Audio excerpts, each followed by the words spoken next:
आज मैं आपको 14 नवंबर की जो कोर्ट की तारीख थी उसके बारे में कुछ महत्वपूर्ण जानकारियाँ देना चाहता हूँ। और आज इस वीडियो के माध्यम से ये समझेंगे कि आखिर जो आरक्षण मुद्दा है या 13/156 का मामला जो कोर्ट में विचाराधीन है, इसका निर्णय क्यों नहीं हो पा रहा है? कौन है जो इसका निपटारा नहीं करना चाहता है? तो इस वीडियो के माध्यम से आज हम 14 नवंबर की कोर्ट की तारीख के बारे में समझेंगे, क्या हुआ कोर्ट में और अगली डेट कौन सी लगी, और वह कौन से प्रमुख मुद्दे हैं जिससे कि ये मामला निस्तारण की तरफ नहीं बढ़ पा रहा है। तो सबसे पहले इस वीडियो को आप लोग अधिक से अधिक ग्रुपों में शेयर कर दें, जिससे ये महत्वपूर्ण जानकारी सभी साथियों तक पहुंच सके।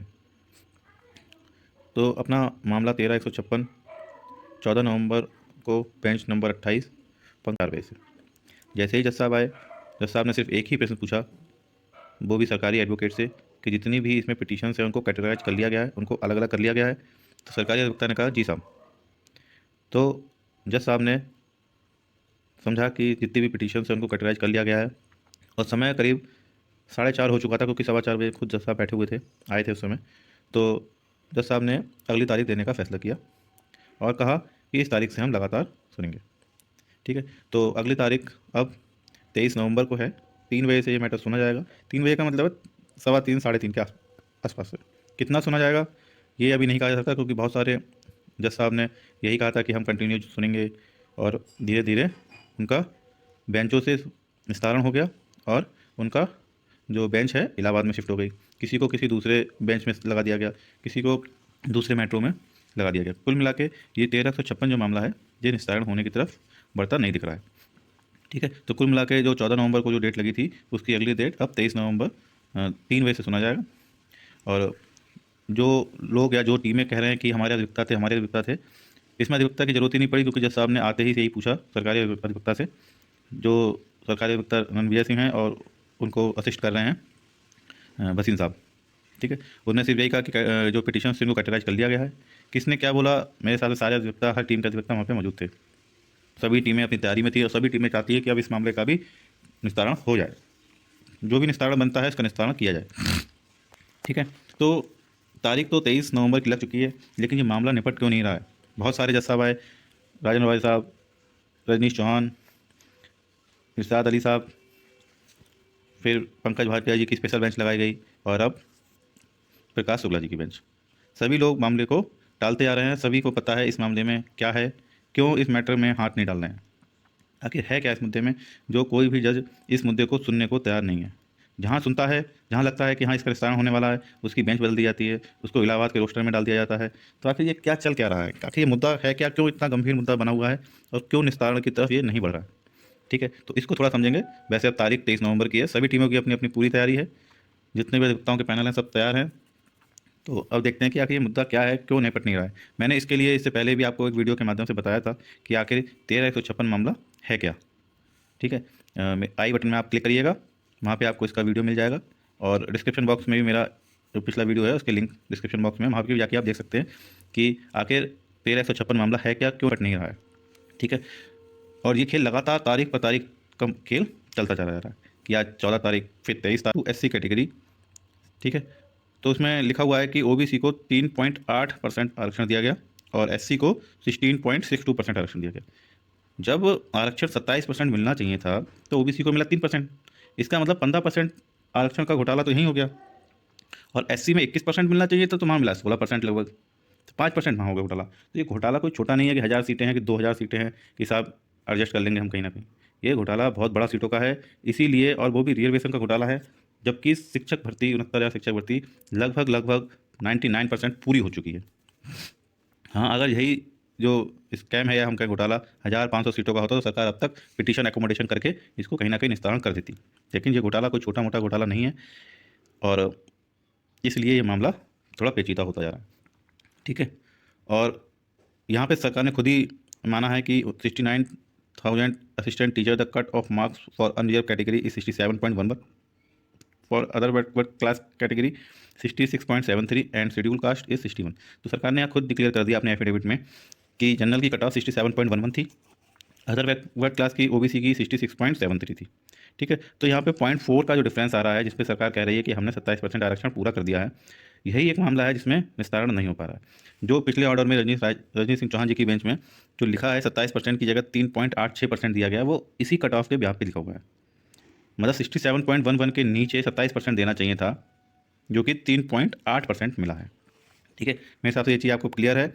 और जिसको नहीं क्लियर है, डिस्क्रिप्शन बॉक्स में लिंक है, उसमें जाके आप देखिएगा, और ऊपर आई बटन पे भी आप क्लिक करके इस वीडियो को देख सकते हैं। ठीक है, अब एक ये टेबल के माध्यम से मैंने अपनी पिछली वीडियो में समझाया था कि आखिर है क्या। तो यहाँ पे ओबीसी की जो सीट्स थी वो 18,000, ओबीसी की जो सीट बनती थी 27% आरक्षण पे, वो बनती है 18,598।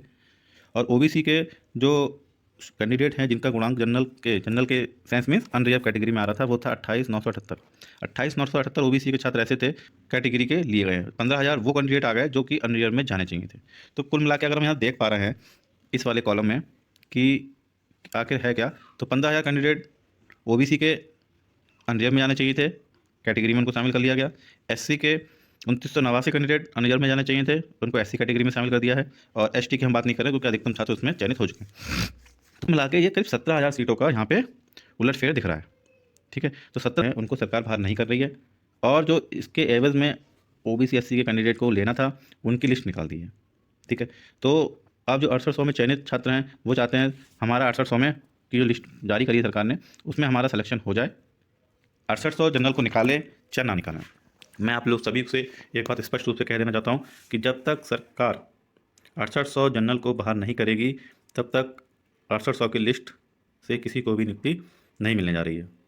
क्योंकि जब तक 6800 एक्स्ट्रा लगे हुए हैं, आप तो वैलिड हो, जो 6800 ओबीसी की लिस्ट आई है वो तो वैलिड है, आपका तो होना तय है। लेकिन आप तभी तो हो पाओगे जब जो आपकी जगह नौकरी कर रहा है, अब मान लेते हैं आपको रख लेते हैं 6800 को, ठीक है। तो जो जनरल वालों ने केस किया हुआ है, तो भाई हुआ क्या, अब जो 6800 जनरल के लगे हुए हैं, इसका मतलब 6800 वो हैं, तो 6800 के हिसाब से 6800 और दिया जाए साहब। तो ये मामला इतना आसान है नहीं जितना आप लोग समझ रहे हैं। मैं कुछ टीमों से आग्रह करना चाहता हूँ कि इस मामले को निस्तारण के लिए आपस में बैठिए, उसका समाधान निकालिए कि आखिर इसका समाधान कैसे निकल सकता है। मैं आपको सभी टीमों को एक ही सुझाव देना चाहता हूँ, खास तौर से आरक्षण टीमें पे जो भी लड़ रहे हैं, चाहे वो अमरेंद्र जी की टीम हो, चाहे वो राहुल मौर्य जी की टीम हो, चाहे वो भास्कर जी की टीम हो, चाहे वो शिव सागर जी की टीम हो।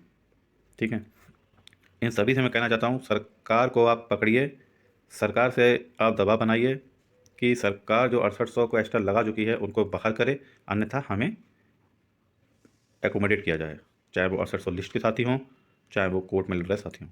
सिर्फ अपना हित मत सोचिए कि 6800 की लिस्ट आ चुकी है, हमें नियुक्ति मिल जाए।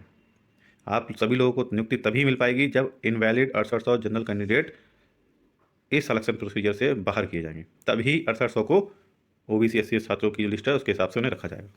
अब सरकार ने, आपने देखा होगा इतनी ही तारीखों में सरकार ने कभी ये नहीं कहा कि हाँ हम 6800 जो जनरल के एक्स्ट्रा लग गए उनको बाहर करने जा रहे हैं। तो आप लोग किस बिहाफ पे कह रहे हैं कि 6800 को नियुक्ति दे दी है? आप लोग सिर्फ ये कहिए कोर्ट में सरकार जो 6800 को रख चुके हैं जनरल को उनको बाहर करे और हमें रख ले। सरकार को आप पकड़िए, सरकार पे आप दबाव इस तरह से बना सकते हैं कि आप जनरल वाले जो कैंडिडेट 6800 हैं जो इनवैलिड तरीके से हैं उनको बाहर करिए और हमें रख लीजिए। अगर कोर्ट इस चीज़ पे सहमत होती है या कोर्ट इस चीज़ का ऑर्डर देती है कि आप इन ओबीसी छात्रों को रखिए और जो इनवैलिड 6800 छात्र हैं उनको आप बाहर रखिए, तो मामला कहीं ना कहीं निपटता हुआ दिखेगा। लेकिन यहाँ हो क्या रहा है, यहाँ सिर्फ ये हो रहा है कि 6800 साथियों को सिर्फ नियुक्ति चाहिए, उन्हें ये मतलब नहीं है कि जो 6800 इनवैलिड हैं उनको पहले बाहर किया जाए। सही प्रोसीजर क्या है, सही प्रोसीजर को अपनाएं, तभी रास्ता प्रशस्त होगा। सही रास्ता मैं आपको फिर से बता दे रहा हूँ, सही रास्ता यही है जो इनवैलिड जनरल छात्र हैं उनको बाहर किया जाए और जो वैलिड हैं कैटेगरी के छात्र उनको अंदर रखा जाए। अगर सरकार जनरल के छात्रों को बाहर नहीं कर रही है तो जो भी समझौता है, मीडिएशन की बात है, उस पर तैयार हों सब लोग, चाहे वो कोर्ट की टीम हो, चाहे वो आयोग की टीम हो, चाहे वो अमरेंद्र जी की टीम हो।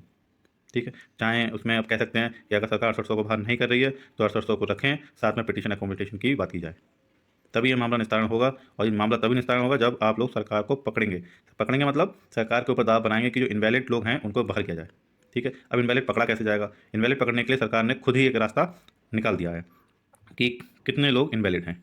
ठीक है, तो ये जो एक आदेश एनओसी पर सरकार ने जारी किया था, इसमें खुद ही लिखा है अनारक्षित श्रेणी हेतु 69.07। तो 69.07 जो गुणांक था, और इससे पहले सरकार ने डिक्लेयर किया अपना गुणांक 67.11। तो भाई 69.07 से 67.11 के बीच जितने भी जनरल के छात्र हैं उनको बाहर कर दिया जाए और उनकी जगह जो है ओबीसी के छात्रों को रख दिया जाए या एससी के छात्र जो भी आ रहे हैं, मामला तुरंत निपट जाएगा। खुद ही देखिए आप इस जियो में, जो कि 2 जुलाई 2022 को सरकार ने एनओसी के पक्ष में जारी किया था कि इसमें माना है कि अनारक्षित श्रेणी हेतु 69.07 और अन्य पिछड़ा वर्ग की हम बात नहीं कर रहे हैं क्योंकि इनकी कट ऑफ तो नीचे आ जाएगी अपने। अनारक्षित श्रेणी हेतु 69.07 और इससे पहले सरकार ने जो कट ऑफ अपनी बनाई थी या जो कोर्ट में शामिल करी है वो है 67.11। इसके बीच में जितने भी जनरल के छात्र हैं उनको बाहर किया जाए नोटिस देके और इतने ही कैंडिडेटों को ओबीसी एससी को लगा लिया जाए, मामला तुरंत निपट जाएगा। जितनी भी याचिकाएं सब डिस्पोज ऑफ हो जाएंगी। सही है, इस कैटेगरी के अंदर जितने भी छात्र आ रहे हैं चाहे वो गुणांक के हों ना हो, सब निपट जाएंगे। लेकिन मुद्दा सिर्फ यही है कि अपने अपना हिस्सा ना देखें। सभी टीमों को, भास्कर टीम, अमरेंद्र जी की टीम, प्रदीप बघेल जी की टीम, शिव सागर, जितनी भी टीमें आरक्षण से लड़ रही हैं, सभी को सिर्फ एक बात कहनी चाहिए, जो इनवैलिड जनरल कैंडिडेट हैं उनको बाहर किया जाए और उसके बिहाफ में जिसको नियुक्ति मिलनी चाहिए उसको नियुक्ति दी जाए। हाँ, अगर सरकार अन रियर में जो सिलेक्टेड कैंडिडेट हैं जनरल के उनको बाहर नहीं करती है तो कहीं ना कहीं बीच का रास्ता निकालिए, 6800 को भी नियुक्ति दिलवाएं और जो कोर्ट में लड़ रहे हैं उनको भी नियुक्ति दिलवाएं। यही एक तरीका है, अन्यथा आप लड़ते रहेंगे। जज साहब वकीलों का कुछ नहीं है, उनको पैसा मिलता रहेगा, तारीख आप लोग को देते रहेंगे। आप लोग मानसिक रूप से विकृत हो सकते हैं, हो भी रहे हैं, कुछ लोग परेशान की स्थिति में हैं। इसीलिए मैं इन सभी टीमों से कहना चाहता हूँ कि आप लोग सरकार को घेरिए। घेरने का मतलब आंदोलन नहीं है, सरकार को आप कोर्ट में घेरिए कि आप इनवैलिड जनरल को बाहर करें और जो वैलिड लोग हैं उनको अंदर रखें।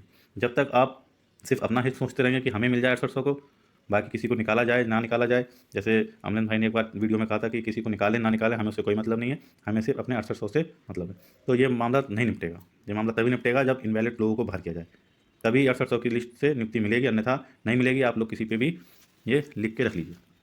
अगर हाँ 6800 को जो जनरल के कैंडिडेट को बाहर नहीं करती है तो कोर्ट पे दबाव बनाया जाए कि साहब इस मामले का कट ऑफ किया जाए, 6800 लिस्ट पे अलाउ किया जाए और पिटीशन अकोमोडेशन को अलाउ करते हुए इस मामले को निस्तारण किया जाए।